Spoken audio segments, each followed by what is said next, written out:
हर भारतवासी बाबा साहब की सेवाओं के लिए उनकी कृतज्ञता ज्ञापित करता है। उनकी सेवाएं अमूल्य थी। विपरीत परिस्थितियों में सामाजिक बेड़ियों को तोड़ते हुए उन्होंने सामाजिक भेदभाव का सामना करते हुए भी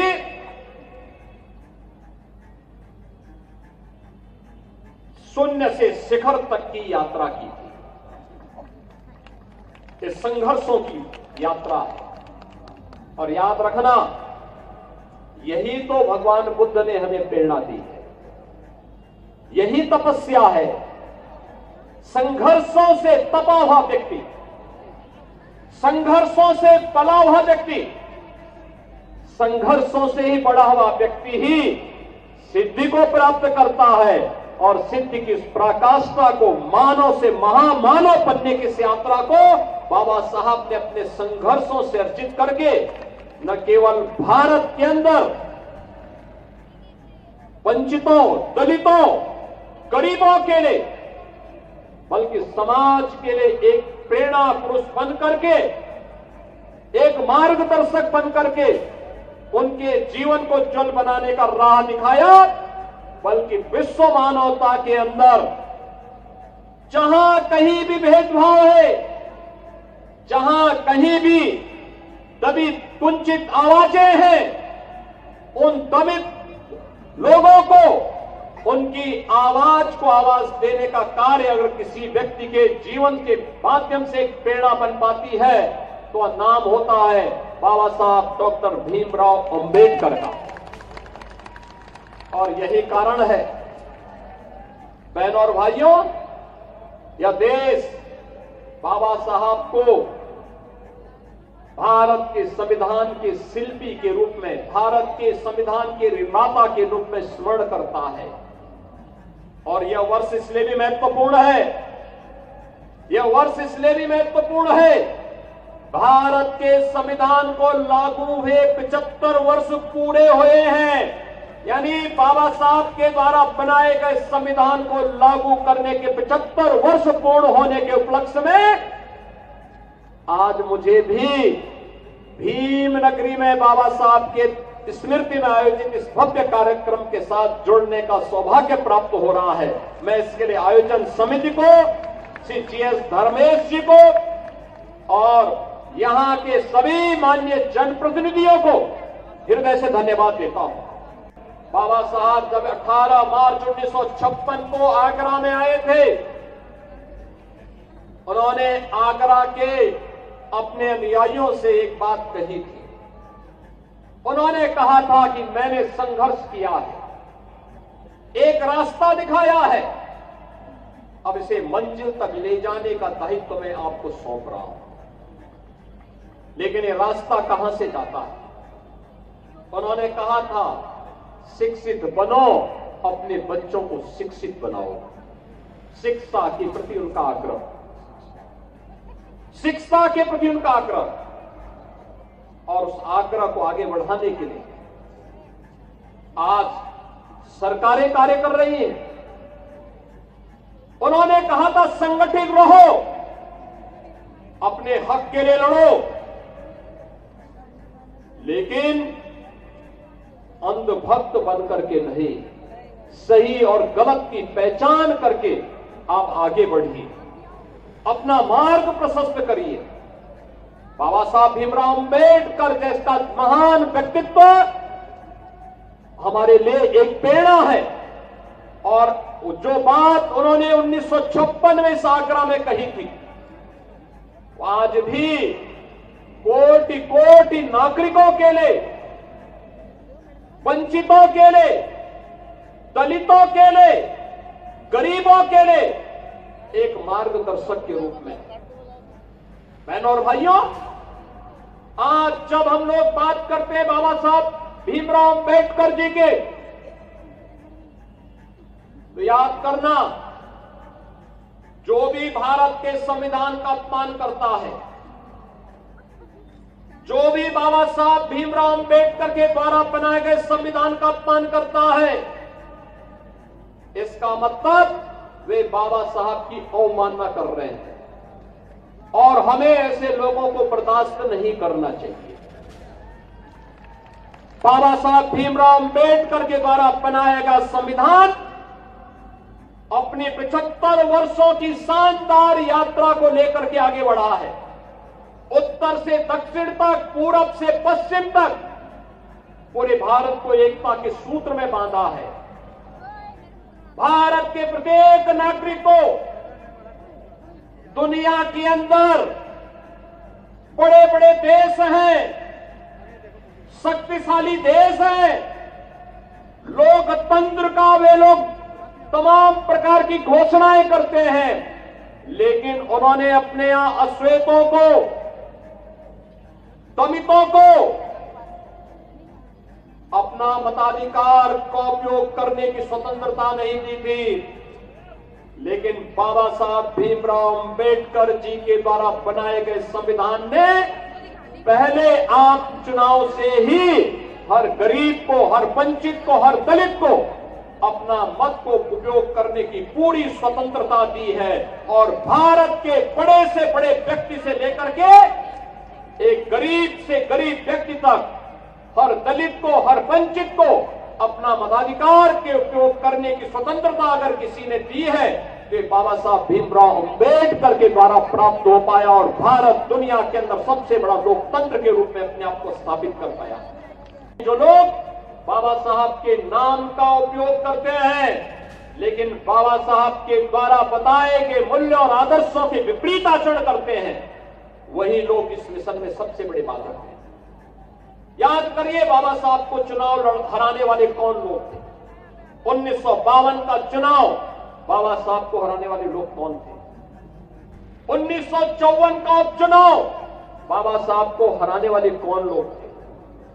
कौन लोग थे जब देश आजाद हुआ था और स्वतंत्र भारत में पहले मंत्रिमंडल का गठन होना था, तो कौन लोग थे जिन लोगों ने बाबा साहब को उनकी योग्यता के बावजूद और सबसे योग्य सदस्य होने के बावजूद जिन्होंने विदेश अर्थनीति से संबंधित समितियों में स्थान नहीं देने दिया। कौन लोग थे जो बाबा साहब को परास्त करने की साजिश का हिस्सा बने थे, उन्हें 1970 में पद्म पुरस्कार से सम्मानित कर रहे थे। ये कोई और नहीं थे, ये वही कांग्रेस है जिसके आज के नेता कथित संविधान की प्रति लेकर के जनता को बेवकूफ बनाने का काम कर रहे हैं। ये वही कांग्रेस है जिसने बाबा साहब भीमराव अंबेडकर के द्वारा बनाए गए संविधान को समय समय पर अपमानित करने का काम किया। कौन नहीं जानता है बाबा साहब के द्वारा बनाए गए संविधान की प्रस्तावना को बदलने का काम कांग्रेस ने किया। यानी प्रस्तावना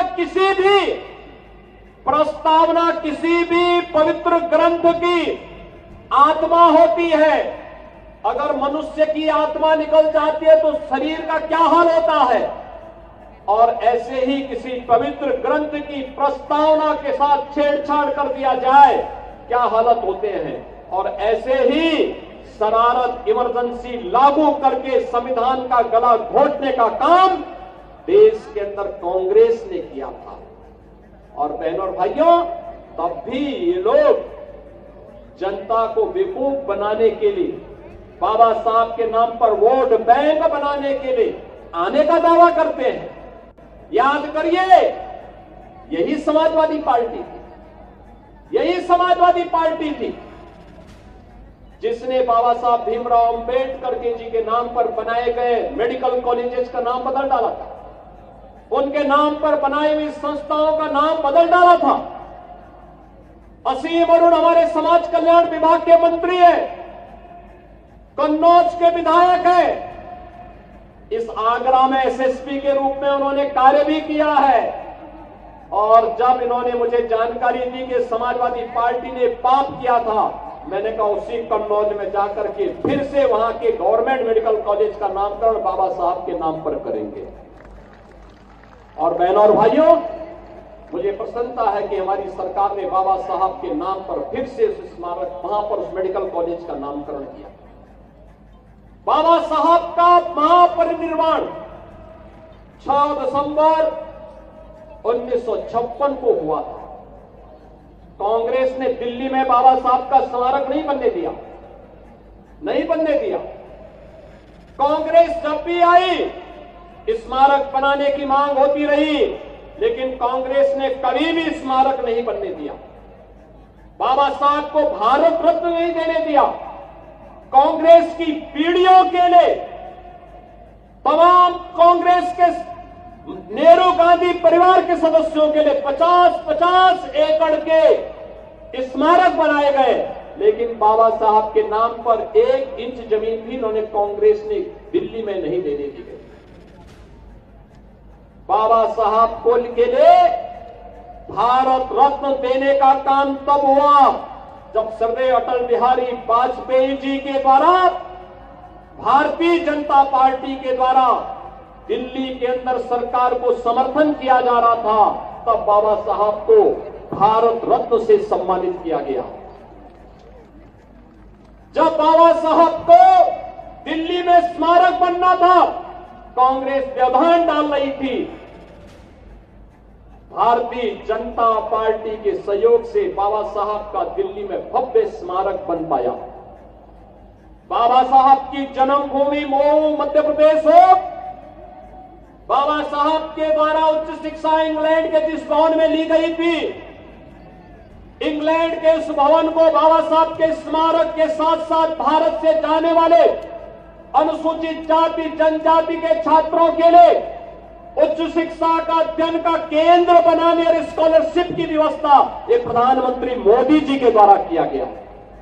नागपुर में बाबा साहब की दीक्षा भूमि में भव्य स्मारक बनाने का काम प्रधानमंत्री मोदी जी के नेतृत्व में भारतीय जनता पार्टी ने की।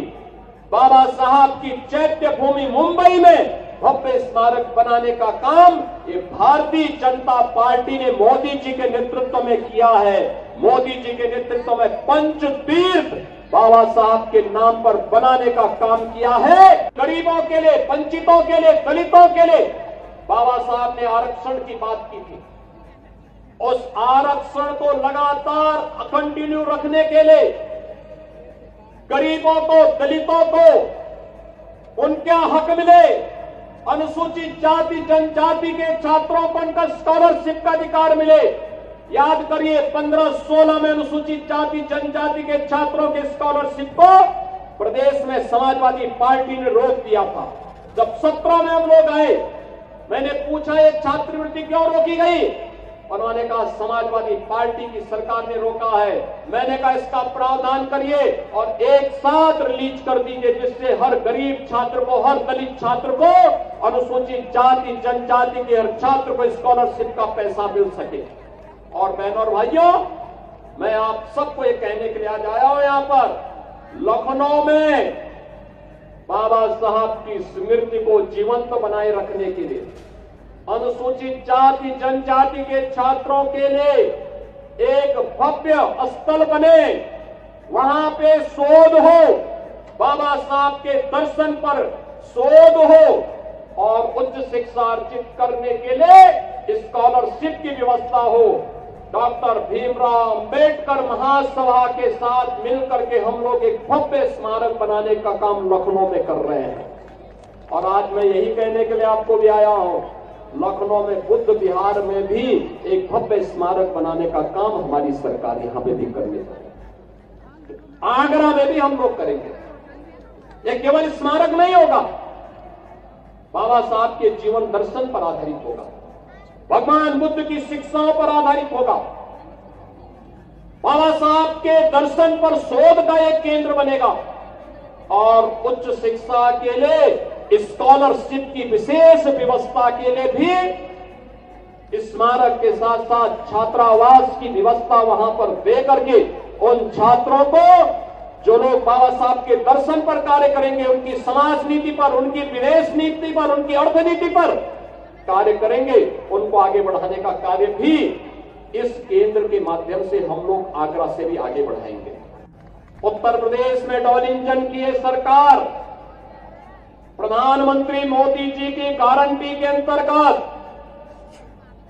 हमने लखनऊ में कल ही घोषणा की है, जीरो पॉवर्टी के लक्ष्य को प्राप्त करने के लिए, हर गरीब के जीवन को उन्नत बनाने के लिए हम लोग एक अभियान को आगे बढ़ा रहे हैं। और मैंने इस बात को कहा है कि जीरो पॉवर्टी का हमारा ये मिशन बाबा साहब के प्रति समर्पित होगा, बाबा साहब के नाम पर जाना जाएगा।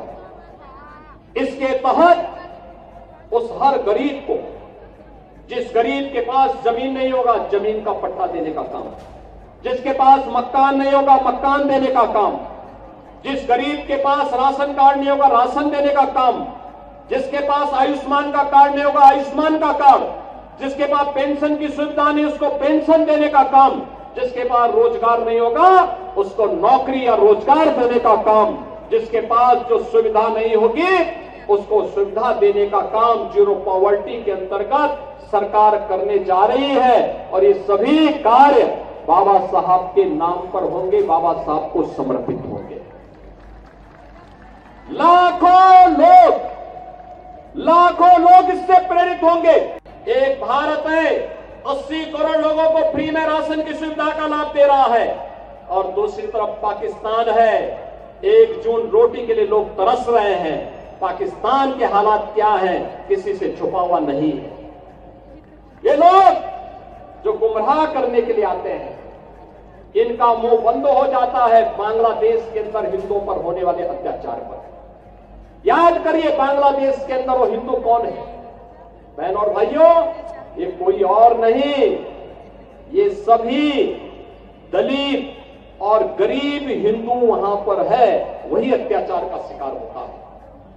जब प्रधानमंत्री मोदी जी ने और गृह मंत्री अमित शाह जी ने उन दलित हिंदुओं को जो भारत आ चुके थे, पाकिस्तान से, बांग्लादेश से, अफगानिस्तान से, चाहे वह दलित हिंदू रहा हो, बौद्ध रहा हो, सिख रहा हो, उसको जब भारत की नागरिकता देने के लिए सिटीजनशिप अमेंडमेंट एक्ट लाए थे, यही कांग्रेस, यही समाजवादी पार्टी यहां पर देश के अंदर कितना हिंसक आंदोलन की थी। मैं कहता हूं, क्या दलितों को उसका अधिकार नहीं मिलना चाहिए? क्या गरीबों को उसका अधिकार नहीं मिलना चाहिए? लेकिन इन्होंने बाधा डालने का काम किया। इन्होंने उस समय आंदोलन किए, हिंसा की, व्यापारिक प्रतिष्ठानों को जलाने का काम किया। महीनों इन्होंने व्यवस्था को तोड़ने का, उसको बिगाड़ने का काम किया था। लेकिन तब भी हम आभारी हैं प्रधानमंत्री मोदी जी के, उनके दृढ़ इच्छा शक्ति के कारण आज बांग्लादेश और पाकिस्तान से निकाले गए उन गरीब और वंचित हिंदुओं को आज भारत की नागरिकता देने का काम सिटीजनशिप अमेंडमेंट एक्ट के माध्यम से हो पा रहा है। आपने बांग्लादेश के अंदर हुए अत्याचार को देखा होगा। कांग्रेस मौन, समाजवादी पार्टी मौन, टीएमसी मौन, आरजेडी मौन, अन्य दल मौन। केवल भारतीय जनता पार्टी ने कहा था कि बांग्लादेश के हिंदुओं पे अत्याचार नहीं होना चाहिए। ये बांग्लादेश में हिंदू कौन है? बहन और भाइयों, ये सभी दलित हिंदू है, दलित हिंदू है, ये वहां पर रह गए हैं। लगातार उनकी संख्या कम हो रही है, लेकिन चूंकि वह पीड़ित हिंदू इनका वोट बैंक नहीं है, इसलिए उसके पक्ष में लोग आवाज नहीं उठाएंगे, उसके लिए नहीं बोलेंगे। आप पिछले 1 सप्ताह से देख रहे होंगे, पिछले 1 सप्ताह से आप पश्चिमी बंगाल के अंदर का नजारा देख रहे होंगे। पश्चिमी बंगाल के अंदर कैसे गरीबों को, दलित हिंदुओं को कैसे दंगों का शिकार बनाया जा रहा है। समाजवादी पार्टी मौन है, कांग्रेस मौन है, और ममता दीदी को ये दंगाई शांति दूत दिखाई दे रहे हैं। बहनों और भाइयों, ये शांति दूत नहीं, ये दंगाई है, और दंगाइयों का जवाब तो केवल डंडा हो सकता है। उनके लिए अपील काम नहीं करेगी, और उन दंगाइयों से सख्ती से निपटने का काम वहां पे किए जाने की आवश्यकता है, सख्ती से करने की आवश्यकता है। बहनों और भाइयों, मैं आज आपसे यही कहने के लिए आया हूं आगरा में कि बाबा साहब का मिशन हर दलित, हर वंचित, हर गरीब को न्याय देने का रहा है। अन्याय चाहे वह बांग्लादेश के अंदर हो या पाकिस्तान के अंदर या फिर किसी अन्य किसी भी स्थान पर, उसके खिलाफ आवाज उठनी चाहिए, अन्याय के खिलाफ आवाज उठनी चाहिए। ये बाबा साहब की प्रेरणा रही है। संगठित होकर के आवाज उठनी चाहिए, ये बाबा साहब की प्रेरणा रही है। और उसी प्रेरणा के लिए आज आप सबका आह्वान करने के लिए मैं आपके बीच आया हूं। सरकार आपके साथ होगी, आपके सुख दुख में शायद दो डबल इंजन की सरकार सहभागी बनेगी। सरकार आपके हितों के लिए संगठित करने के लिए पूरी प्रतिबद्धता के साथ कार्य कर रही है, आगे भी कार्य करेगी। बाबा साहब के सपनों को साकार करने का कार्य प्रधानमंत्री मोदी जी के नेतृत्व में ये डबल इंजन की सरकार पूरी मजबूती के साथ खड़ी होकर के करेगी। और उसी को ध्यान में रख करके आज मैं कहना चाहता हूं, जो लोग कह रहे हैं कि उनके लिए, कुछ लोग कह रहे हैं कि उनके लिए संविधान से बढ़कर के शरीयत है, तो मैं भी उनसे कहना चाहता हूं कि भारत तो बाबा साहब के द्वारा बनाए गए संविधान से चलेगा। जहां शरीयत का कानून लागू होता है उनको वहां जाना चाहिए। भारत के अंदर भारत की व्यवस्था बाबा साहब के द्वारा बनाए गए संविधान से ही आगे बढ़ेगी, और यह हम सबको दृढ़ भाव के साथ कार्य करना होगा। ऐसा नहीं कि बाबा साहब को लालच न दिया गया हो। याद करिए, जब हैदराबाद के निजाम ने बाबा साहब को लालच देने का काम किया था और वहां पर उनके रजाकारों ने वहां के दलितों पर, वहां के दलितों पर, वहां के हिंदुओं पर अत्याचार करना प्रारंभ किया था, तब बाबा साहब ने बहुत स्पष्टता के साथ हैदराबाद रियासत से जुड़े हुए सभी दलितों को, वंचितों को और हिंदुओं को पत्र लिखा था और उनका आह्वान किया था कि किसी भी हालत में निजाम के दबाव में आने की आवश्यकता नहीं। धर्मांतरण मत करना, इस्लाम मत स्वीकार करना, आवश्यकता पड़ती तो छोड़ करके महाराष्ट्र की तरफ आप आ जाइए, लेकिन इनके दबाव में काम मत करना। और बहनों और भाइयों, अंततः निजाम को भारत छोड़ करके भागना पड़ा। आज हैदराबाद रियासत भारत का हिस्सा बनी हुई है। बहनों और भाइयों, ऐसे ही जूनागढ़ का नवाब भी करता था। आज जूनागढ़ के नवाब को भी भारत छोड़ करके भागना पड़ा था।